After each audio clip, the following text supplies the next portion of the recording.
तो दोस्तों आज हम एसएससी स्टेनोग्राफर के लिए 45 इम्पोर्टेंट प्रश्नों के बारे में बात करेंगे और ये सभी प्रश्न मोस्ट इम्पोर्टेंट सिलेक्टेड प्रश्न और परीक्षा में आने लायक प्रश्न, इसलिए वीडियो में अंत तक बने रहे। तो चलो वीडियो को शुरू करते हैं। तो आपका पहला सवाल है कि वर्धन वंश का संस्थापक कौन था। तो वर्धन वंश का संस्थापक था पुष्यभूति। ठीक है, पुष्यभूति है जो वर्धन वंश का संस्थापक था। कौन? पुष्यभूति। अगला सवाल है कि बाण ने हर्षचरित में किस शासक के लिए कहा है कि वह हूण रूपी हिरण के लिए शेर के समान था।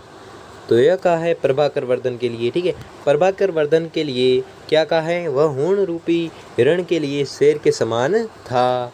यह किसके लिए कहा है? तो यह कहा है प्रभाकर वर्धन के लिए। और किसमें कहा है? तो हर्षचरित में कहा है। और हर्षचरित किसकी रचना है? तो बाण भट्ट की रचना है। ठीक है, तो आपको याद रखना है। अगला सवाल है कि ह्वेनसांग ने हर्ष को किस जाति का बताया। तो ह्वेनसांग ने हर्ष को बताया वैश्य जाति का। ठीक है, ह्वेनसांग ने हर्ष को वैश्य जाति का बताया। किसने बताया? ह्वेनसांग ने। किसको? हर्ष को।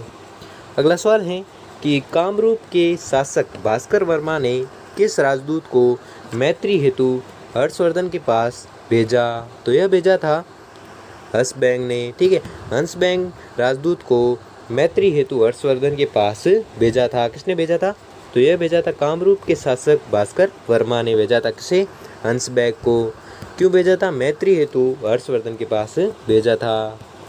अगला सवाल है कि सिंहनाद कौन था। तो सिंहनाद था हर्ष का सेनापति। ठीक है, तो हर्ष के सेनापति का नाम क्या था? सिंहनाद।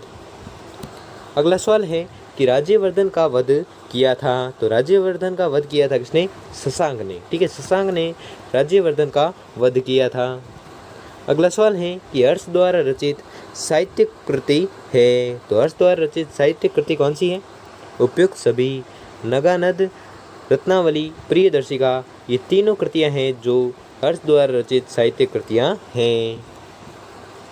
अगला सवाल है कि हर्ष के दरबार का कौन सा विद्वान चांडाल जाति का था। तो वह था मातंग दिवाकर। ठीक है, मातंग दिवाकर वह विद्वान था जो हर्ष के दरबार का चांडल जाति का था। ठीक है, चांडल जाति का था। कौन? मातंग दिवाकर, जो किसके दरबार का था? तो आपको याद रखना है वह दरबार का था किसके? हर्ष के। अगला सवाल है कि सुमिलित कीजिए। तो पुस्तक और रचयिता को सुमिलित करना है। तो आपका सही जवाब होगा ऑप्शन नंबर 3। ठीक है, तो ऑप्शन नंबर 3 आपका राइट आंसर हो जाएगा, जिसमें जो रत्नावली है, जो रत्नावली की पुस्तक है, रत्नावली पुस्तक है जिसके रचयिता है हर्षवर्धन। ठीक है, और हर्षचरित के जो लेखक है वह है बाण भट्ट।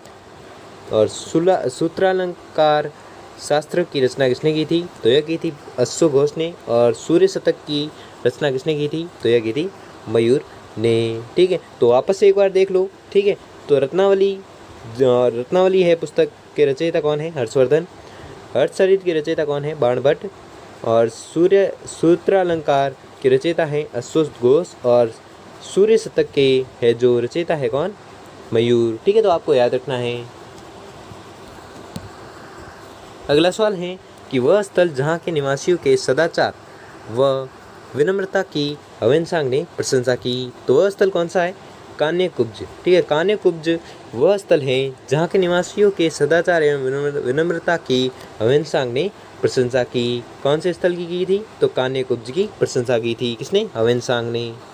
अगला सवाल है कि किस दक्षिण चालुक्य शासक ने हर्ष को नर्मदा नदी तट पर पराजित किया था। तो यह किया था पुलिकेशिन द्वितीय को। ठीक है, पुलिकेशिन द्वितीय ने किया था किसे पराजित? हर्ष को। ठीक है, हर्ष को पराजित किया था। कहाँ पर किया था? नर्मदा नदी के तट पर किया था।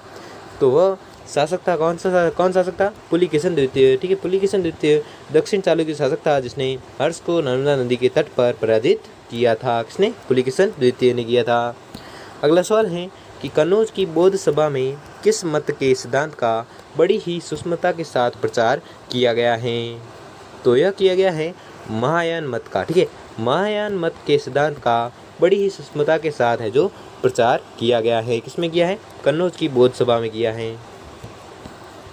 अगला सवाल है कि पाटलिपुत्र में बुद्ध के पद चिन्हों से अंकित पत्थरों को गंगा में फेंकने वाला व्यक्ति कौन था। तो वह व्यक्ति था शशांक। ठीक है, शशांक वह व्यक्ति था जो पाटलिपुत्र में बुद्ध के पद चिन्हों से अंकित पत्थरों को गंगा में फेंकने वाला व्यक्ति था। कौन था? शशांक।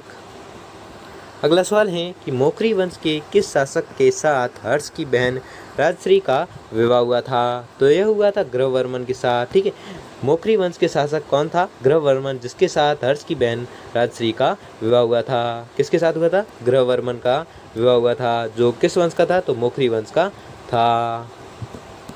अगला सवाल है कि ह्वेनसांग ने स्वदेश जाने के लिए किस स्थल पर हर्ष से विदाई ली थी? तो यह ली थी प्रयाग। ठीक है, ह्वेनसांग ने स्वदेश जाने के लिए प्रयाग स्थल पर हर्ष से विदाई ली थी। किस स्थल से? प्रयाग स्थल से। किसने विदाई ली थी? तो ह्वेनसांग ने विदाई ली थी स्वदेश जाने के लिए। किससे विदाई ली थी? तो हर्ष से विदाई ली थी। कहाँ पर? प्रयाग में।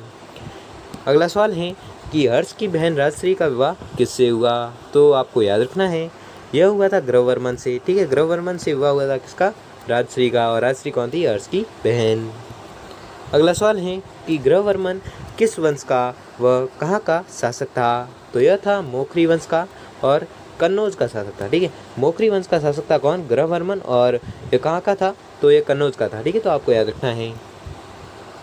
अगला सवाल है कि राजश्री के पिता या पति ग्रहवर्मन की हत्या किसने की?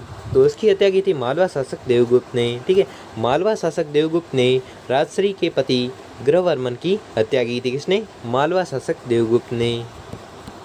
अगला सवाल है कि हर्ष ने अपनी बहन की विंध्याचल पर्वतों में खोज किस बौद्ध भिक्षु की मदद से की थी? तो यह की थी दिवाकर मित्र बौद्ध भिक्षु की मदद से। ठीक है, दिवाकर भिक्षु बौद्ध भिक्षु की मदद से है जो हर्ष ने अपनी बहन की विंध्याचल पर्वतों में खोज की थी। किसकी सहायता से? तो यह की थी दिवाकर मित्र बौद्ध भिक्षु की मदद से। ठीक है, तो आपको याद रखना है। अगला सवाल है कि हर्ष व पुलकेशन द्वितीय के मध्य युद्ध का वर्णन कौन से शिलालेख में मिलता है? तो इसका वर्णन मिलता है ऐहोल शिलालेख से। ठीक है, तो ऐहोल शिलालेख से क्या मिलता है? तो ऐहोल शिलालेख से मिलता है कि हर्ष व पुलकेशन द्वितीय के मध्य हुआ युद्ध का वर्णन मिलता है। किस शिलालेख से? तो आपको याद रखना है, वह शिलालेख है ऐहोल शिलालेख। अगला सवाल है कि रवि कीर्ति किस शासक के दरबारी कवि थे? तो रवि कीर्ति थे पुलकेशन द्वितीय के दरबारी कवि। ठीक है, पुलकेशन द्वितीय के दरबारी कवि का नाम क्या था? तो वह था रवि कीर्ति था। ठीक है, वो जो किसके दरबारी कवि थे? तो आपको याद रखना है, वह थे पुलकेशन द्वितीय के दरबारी कवि। अगला सवाल है कि हर्ष के समय किस चीनी यात्री ने भारत में भ्रमण किया था? तो यह किया था ह्वेनसांग ने। ठीक है, ह्वेनसांग ने हर्ष के समय में है जो भारत में भ्रमण किया था। किसने? चीनी यात्री ह्वेनसांग ने। अगला महत्वपूर्ण प्रश्न आ रहा है, तो इसको आप वेरी मोस्ट इम्पोर्टेंट का दर्जा दे दो पहले से ही कि यात्रियों का राजकुमार व वर्तमान शाक्य मुनि किसकी उपाधि है? तो आपको याद रखना है, यह उपाधि ह्वेनसांग की। ठीक है, ह्वेनसांग की उपाधि है क्या? यात्रियों का राजकुमार। यह बहुत बार पूछा जाता है कि यात्रियों का राजकुमार किसे कहते हैं? तो आपको याद रखना है, यात्रियों का राजकुमार कहते हैं ह्वेनसांग को। और वर्तमान शाक्य मुनि किसकी उपाधि है? तो आपको याद रखना है, वर्तमान शाक्य मुनि उपाधि है ह्वेनसांग की। अगला सवाल है कि कन्नौज को किस वर्धन शासक ने अपनी राजधानी बनाया? तो यह बनाया था हर्षवर्धन ने। ठीक है, हर्षवर्धन वह वर्धन शासक था जिसने अपनी राजधानी बनाया था। किसको? कन्नौज को। ठीक है, तो आपको याद रखना है। अगला सवाल है कि हर्ष द्वारा रचित नाटक किस भाषा में है? तो हर्ष द्वारा रचित नाटक है जो संस्कृत भाषा में है। ठीक है, हर्ष द्वारा रचित नाटक जो किस भाषा में है? तो आपको याद रखना है, उनकी भाषा है संस्कृत। ठीक है, तो आपको याद रखना है। अगला सवाल है कि बाणभट्ट द्वारा लिखित हर्षचरित कितने अध्यायों में विभाजित हैं? तो आपको याद रखना है, यह विभाजित है 8 अध्यायों में। ठीक है, 8 अध्यायों में विभाजित है कौन? हर्षचरित। ठीक है, जो किसके द्वारा लिखित है? तो आपको याद रखना है, यह लिखित है बाणभट्ट द्वारा लिखित। ठीक है, आज का अगला और अंतिम सवाल है कि हर्षचरित ग्रंथ की रचना कब की हुई मानी जाती है? तो हर्षचरित की रचना हुई थी 620 ईस्वी में। ठीक है, तो 620 ईस्वी में किस ग्रंथ की रचना हुई? तो आपको याद रखना है, यह हुई थी हर्षचरित की रचना। ठीक है, तो आपको याद रखना है। तो दोस्तों, आपको वीडियो कैसा लगा हमें कमेंट बॉक्स कमेंट करके ज़रूर बताएं। अगर आपके लिए ये वीडियो थोड़ा भी हेल्पफुल साबित हुआ हो तो वीडियो को लाइक और चैनल को सब्सक्राइब कर लीजिए। धन्यवाद।